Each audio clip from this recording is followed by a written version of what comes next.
Hi everybody, what we're going to do today in the video is take a look at Chapter 5, Section 5, and look at some very special kinds of factoring techniques that deal with factor by grouping. Now in 5.3, we looked at the technique of factoring by grouping, and now we're going to return to factoring by grouping in 5.5 and look at some special kinds of factoring problems that are going to be dealing with the concept of factoring by grouping. So we're going to start with number 1 right here. Kind of looks like a problem just like in 5.3. X to the third plus 3x squared minus 9x minus 27. Now keep these steps in mind as you factor any polynomial. Step number 1, you look at the polynomial to determine if it has a GCF. This polynomial does not have x's in all terms.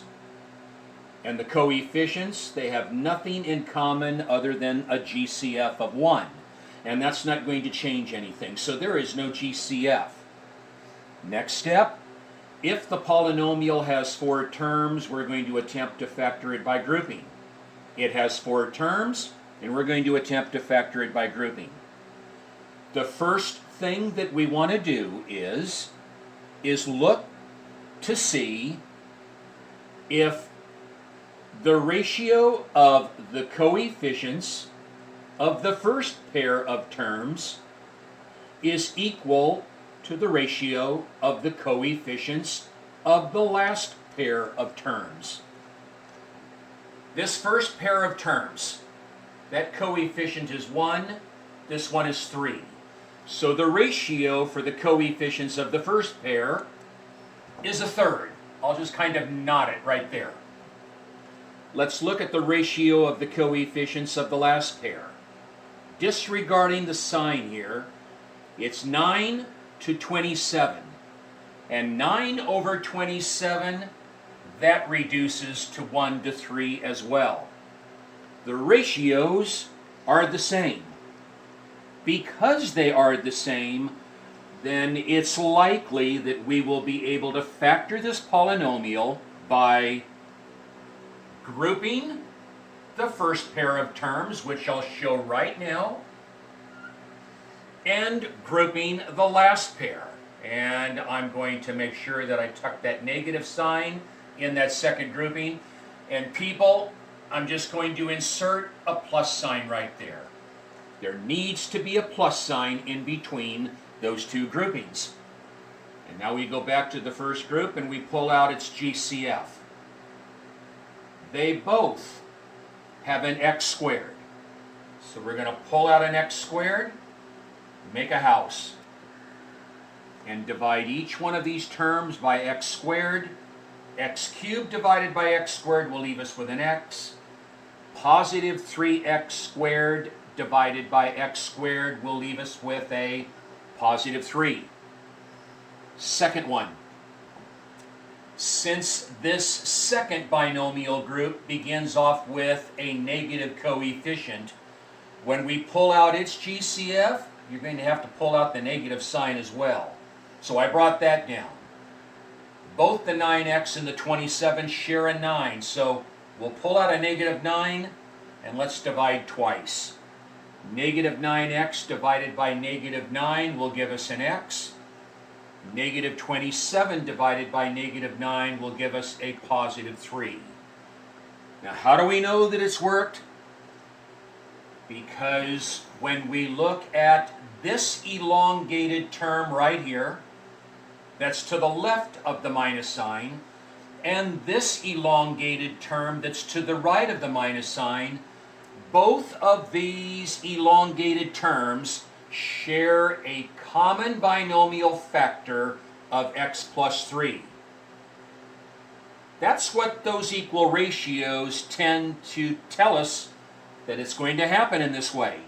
So we pull out this greatest binomial factor, we pull it out because the x plus 3 is in both of those elongated terms. So we pull out that common factor of x plus 3 and tuck it, and we make another tuck. And to get the other factor, if we take this elongated term and divide it by this GCF that we pulled out, these two terms will cancel out and we'll be left with an x squared. I think in a previous video, I think I called this x squared the turkey. And over on this side, when we divide the -9 by the x plus 3, the x plus 3's will cancel, and we'll bring down now our gravy. Now, what makes this factoring by grouping situation unique, different than what we saw in 5.3? What's unique? This factor is prime, but this turkey and gravy factor that we've got of x squared minus 9, that's not prime. This represents the difference of two squares. So we're going to have to factor this. So we bring down the x plus 3, I'll bring it down a ways. Now, the thing that we have to make sure that we remember and know about the factors of the difference of two squares, number one, the difference of two squares will always factor to binomial conjugates. So we're going to make two further binomial groups. The structure of conjugates, this is the structure. A plus b and a minus b. That's the structure of what conjugates look like. How do we get the a and the b? We go to this first term right here. We'll share it. That's why I allowed some space. You go to that first term of x squared and you ask, are you a square? Yes, I am. What is being squared? X is. So not that you have to put this there. You probably don't. But I'm just doing it there. You ask the same question of the 9. Is the 9 a square? Yes, it is. It's 3 squared. Folks, your x is your a, and the 3 is your b. Now, most of you will not even have to write that down, nor any of that. You should just be able to look at the x squared minus 9 and know that it's the difference of two squares, and it will become x plus 3 and x minus 3. And now, when we step back and we look at this situation, we notice that we have two binomials that are the same.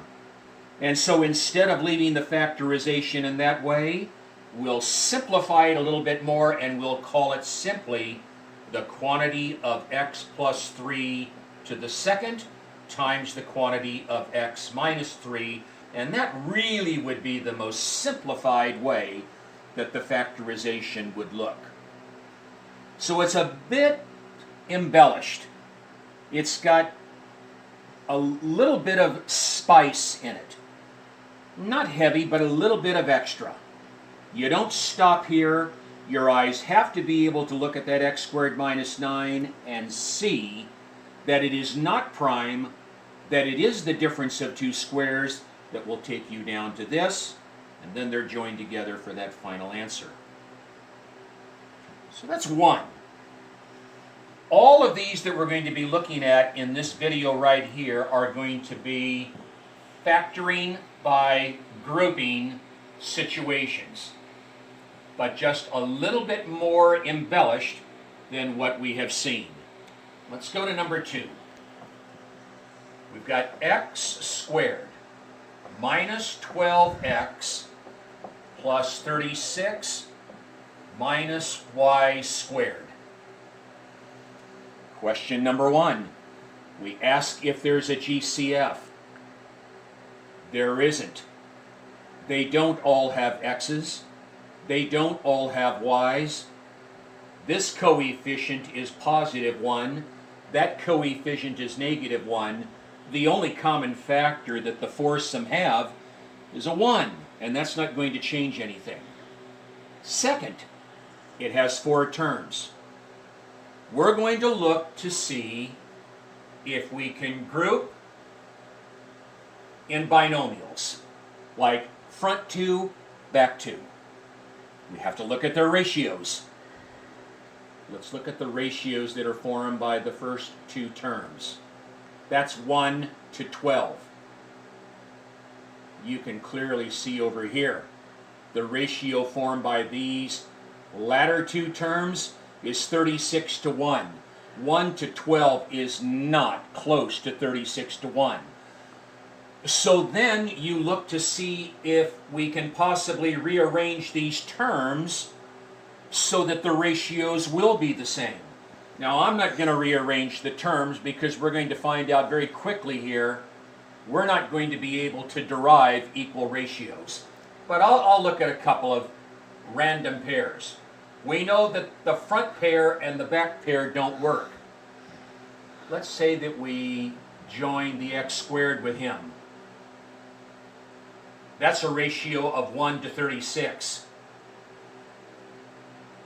These two, no matter how you write it, that's not going to ever be a 1 to 36. If you try this one with this one, that ratio is 1 to 1, and that's not 1 to 1. So the ratios are never going to match. So that's going to tell us there is no way that we will be able to put groupings around 2 different pair of binomials. That method is not going to work. And that's why it's a special factorization form. The other way that we can take a polynomial that has 4 terms and factor it by grouping is to form a grouping of 3 terms and let the 4th term become isolated. And if we look at this overall polynomial, there's a relationship between the 3 terms that start off this polynomial. This y squared really has no connection whatsoever to the terms that make up this trinomial right here. We don't have any y's anywhere in here. He's sort of a loner. So we're going to attempt to do this. We're going to form a grouping around the first 3 terms.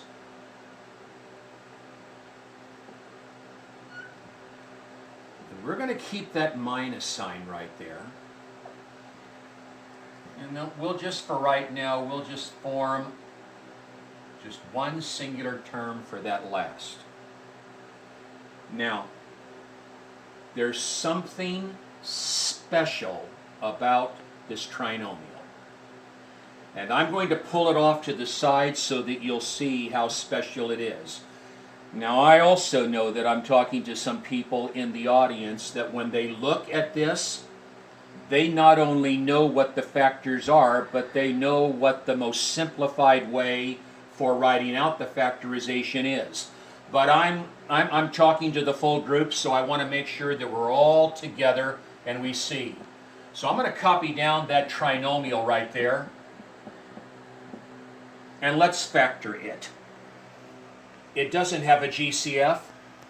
It doesn't have 4 terms. It is a trinomial, and it is not AC. We do not have to use the AC method. If that trinomial is able to be factored, it's going to have 2 binomial factors. The first terms of each, the variable that has been taken to the 2nd power. We know that. Second, you look at the sign of the last term.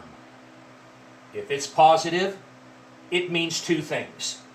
The first thing that it means is, if the sign of the last term is positive, both binomial factors must take the sign of the middle term. So they're both minus. The second thing that that symbol means, that positive sign for the sign of the last term, that positive sign also indicates the operation of addition. We need to come up with two factors that multiply together to give 36, and when really added together would give us 12. And that doesn't take a long time. 6 times 6 is 36, and 6 added to 6 is 12. So they each would have to be a 6. Now, notice the x minus 6 appears twice. So when we write out its factorization, we'll use an exponent, and I'm going to transfer that expression taken to the second power right up here. This is now going to factor to the following.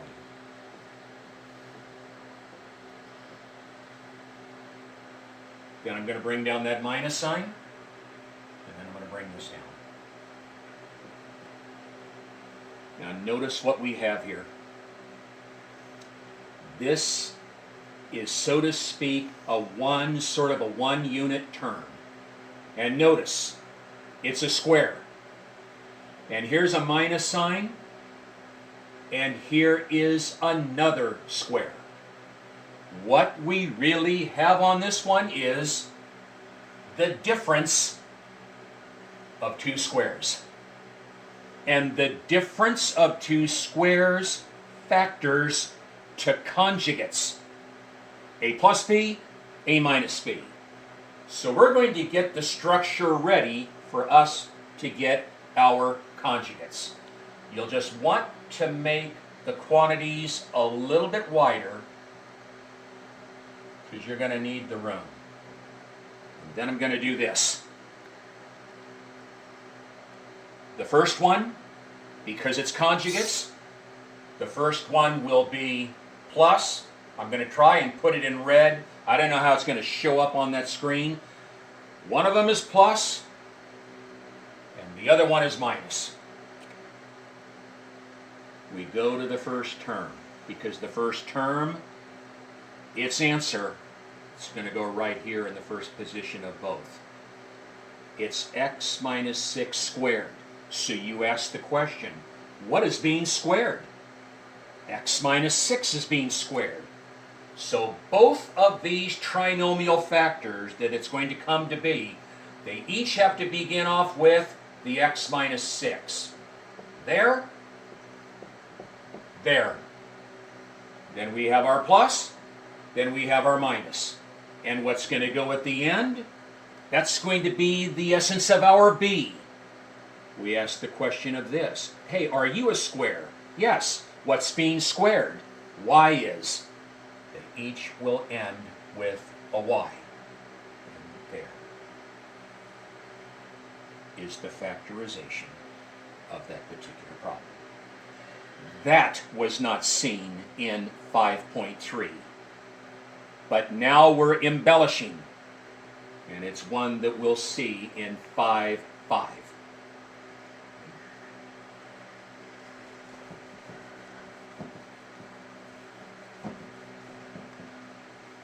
Now let's quickly look at another one that is similar. It is this. 25x squared minus 20x plus 4 minus 81y squared. GCF for the entirety? No, they don't all have x's. They don't all have y's.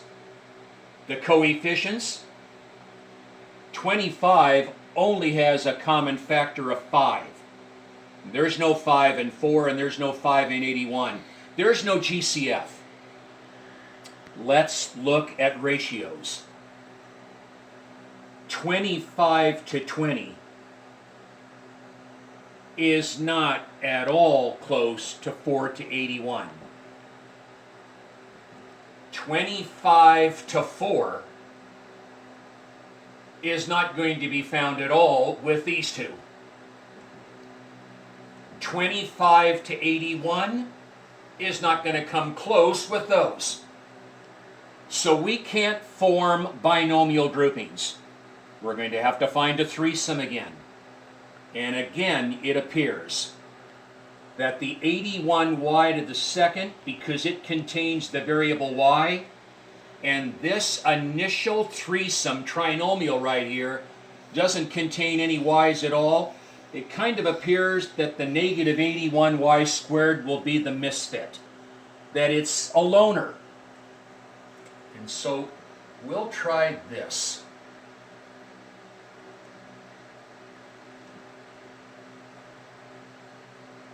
And again, we're going to find out that this trinomial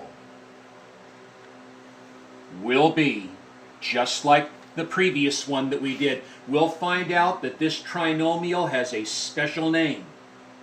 It's a perfect square trinomial. Because one reason, 25x squared is a perfect square. And 4 is a perfect square. So when 25x squared minus 20x plus 4, if I were to pull it right here, and I'll go ahead and show the work, some people will just know exactly what those factors are, but let's say that we just didn't and we need just a little bit of encouragement. When we factor this, this would ordinarily call for an AC method. So I'll go ahead and show it. And I'm going to kind of put the x right here. So just kind of bear with me a little bit. Up here at 12 o'clock, we'll put our middle term. Down here at 6 o'clock, we'll multiply our A with our C. 25 times 4 is 100. Rule. This is 12. This is 6. This is 9. This is 3. Look at the sign of AC. It is positive. And because it's positive, one thing guaranteed. Both the 9 o'clock term and the 3 o'clock term will have to have the same signs, and they will have to take the sign of the middle. The second item, because he's positive, we need to identify two factors of 100 that when really added together will give us 20. 10 times 10 is 100, and 10 added to 10 is 20. So 9 o'clock will be a negative 10x, and 3 o'clock will be a negative 10x. Now we'll form our little grouping right here. Again, if you don't need to show any of this, and you already know what he's going to become as a square, you write it. But I'm going to share it. You bring down that 25x squared. Then you bring in, for example, 9 o'clock. Then 3 o'clock. And then the last term, positive 4. Now you form your binomial groups. We pull out the GCF. They both have a 5 and an x. So that'll give us 5x, and then divide twice, and we'll have a 5x minus 2. This one, you're going to have to pull out a negative, and you'll pull out a negative 2. And that will leave us with a 5x minus 2. Come down, bring down that common factor of 5x minus 2, and then form your other factor by the turkey and gravy, and that's another 5x minus 2. And they're the same binomial, so we're going to transfer this up and represent it as a square. The quantity of 5x minus 2 squared minus 81y squared. We have the difference of two squares. Make a trinomial grouping and make a second one. And in the first, I'll put it in red again, put a plus, the second one is a minus, because it's conjugates that we're going to be coming up with. First position on both. Our A. This is our A. Because it's this base that's being squared. So the 5x minus 2 is in the front on both. And we go to this one. And we ask the question, are you a square? I am. 81 is 9 squared, and y squared is y squared. So 81y squared is 9y squared, 9y, 9y, and the guy is done.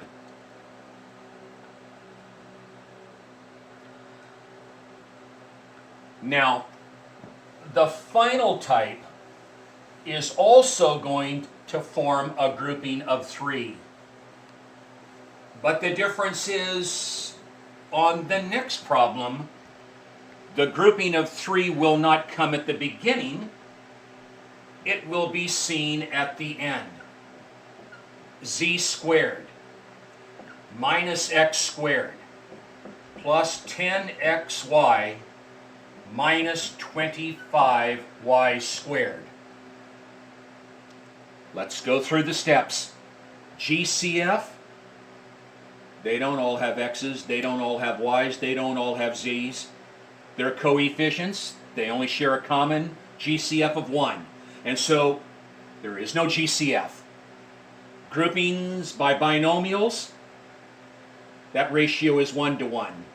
That's not. That's 1 to 10. That's not. This is 1 to 25. That's not.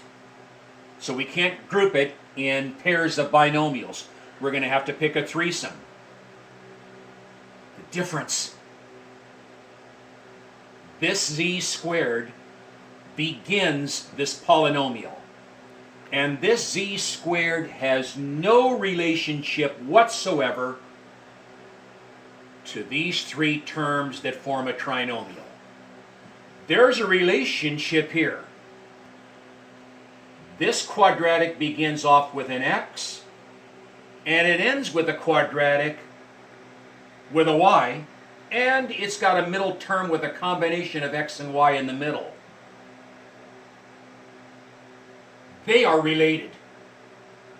He's not. Now, this is going to come down to becoming the difference of 2 squares as well.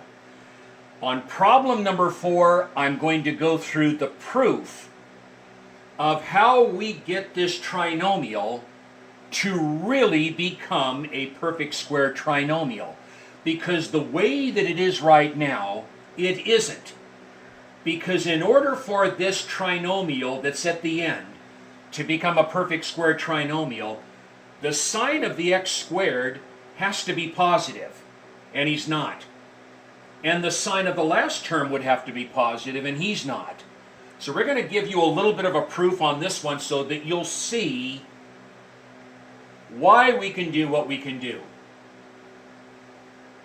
I'm going to take and bring down this z squared, and I'll put it in a parenthesis. And I'm going to do this first, going back up here to this move. So, folks, just stay with me right on here. It's a proof what I'm going to show. I'm going to take this minus sign, and I'm going to use the rule of subtraction, and I'm going to change this minus sign to a plus. And that will give me then the right to change the sign of this term to its opposite, which makes it a negative. I'm not touching any of those because I didn't have any group there to begin off with. I'm just using the rule of subtraction just for this term right here. So I'm going to bring down that plus sign, and I'm going to make a bracket. And I'm going to bring down this trinomial right here inside the bracket, and I'm going to put it in a parenthesis.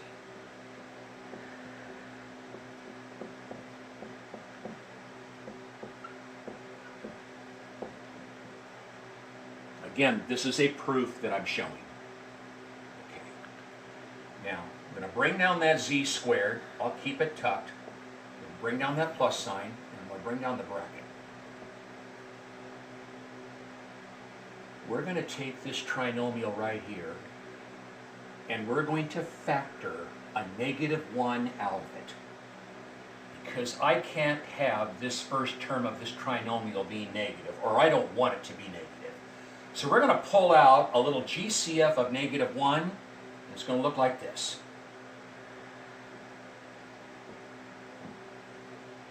-1x squared divided by -1.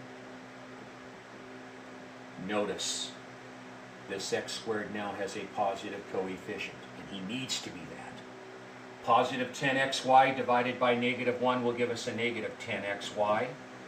And then the second critical item, this term divided by -1 will now make it a positive 25y squared.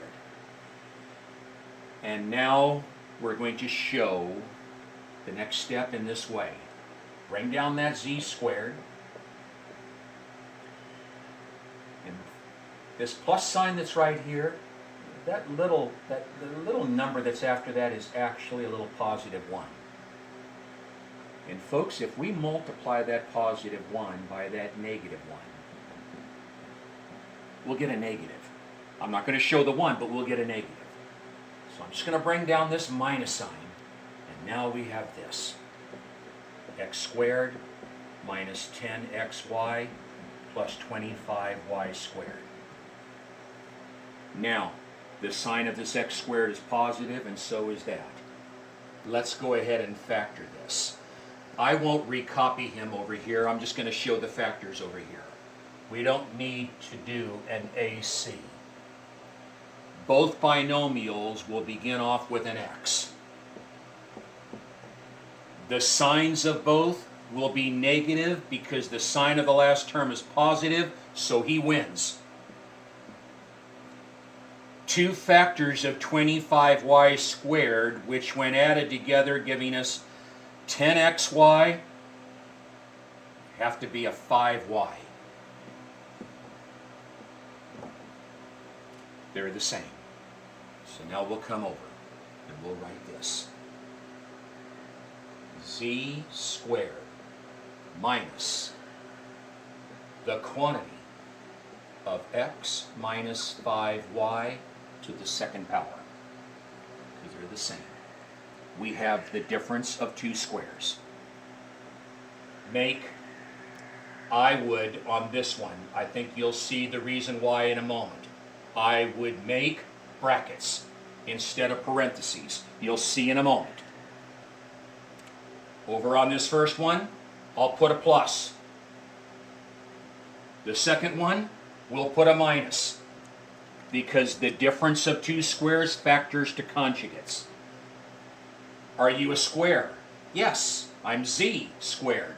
So they each have to begin off with a z. Are you a square? Well, yes, I am. I can see right now that I am. What's being squared? This guy. So you want to make sure that you keep him tucked there, and definitely here. X minus 5y there, and x minus 5y there. Now we're going to primarily get out of the brackets. On this one right here, no signs of anything are going to change because it's z plus this. So we're going to remove the parentheses. No signs are going to change because of the addition sign. And we'll have as factor number 1, z plus x minus 5y. Close that off. Get the parenthesis ready for the other. Here, you've got a subtraction sign to the left of this grouping. I'm going to insert a -1 right there because we're going to have to distribute and we're going to have to change signs. This last one will become z minus x plus 5y, and those would be the trinomial factors for this one. Now there's one final one that I'm going to do, and it's going to be like this one, But the difference is, I'm going to show you a shortcut. I wanted to show the proof on this one. But when we do number 5, we're going to reach the answer faster because I'm going to give you a shortcut. I didn't want to do it on the first one, but we will do it on problem number 5. Here it is. 9x squared minus y squared minus 6y minus 9. GCF? No. 4 terms? Yes. Binomial groups? I'm not going to go through the ways. The ratios are never going to match. They won't match. Here's the trinomial. He's the misfit. So we're going to do this. We're going to bring down that 9x squared, and I'll kind of put it in a group. And now we're going to bring down our difference symbol.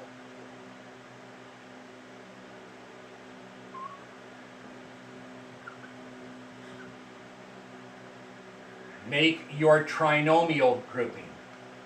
And all you do is this.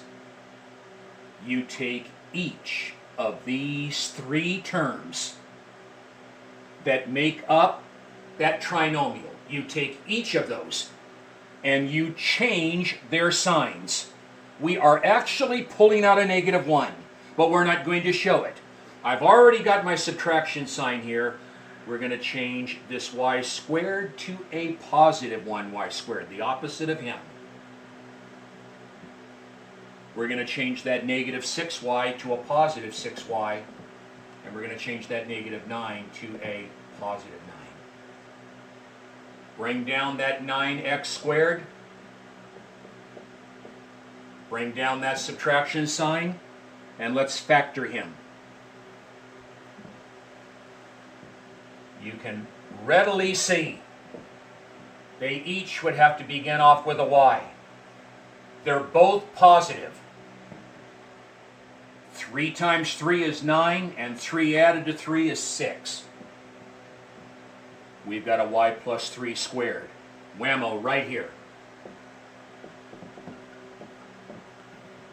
Now let's form our factors. I believe the brackets are just about necessary at this point of it. One of them is plus because it's conjugates. Plus, minus. 9x squared. Are you a square? Yes, I am. The root of 9, 3. The root of x squared, x. They each start off with a 3x. That's the embodiment of your A. Now we've got to get our B. Are you a square? Well, it says so right there. The y plus 3 is being squared. But you want to tuck it. And especially over here. It needs to be. Now, let's go to our parentheses. Or you can stay with the brackets. It doesn't make any difference. This one will become 3x plus y plus 3. No sign changes whatsoever. But people, it's this one right here. You have to change signs of those two because it's preceded by a negative sign. 3x negative or minus y minus 3, and those would be the trinomial factors that would satisfy that. So thanks for hanging in there with me, and hopefully this video will get off the ground and get on the machine. Take care for a while, and we'll talk again. Bye-bye.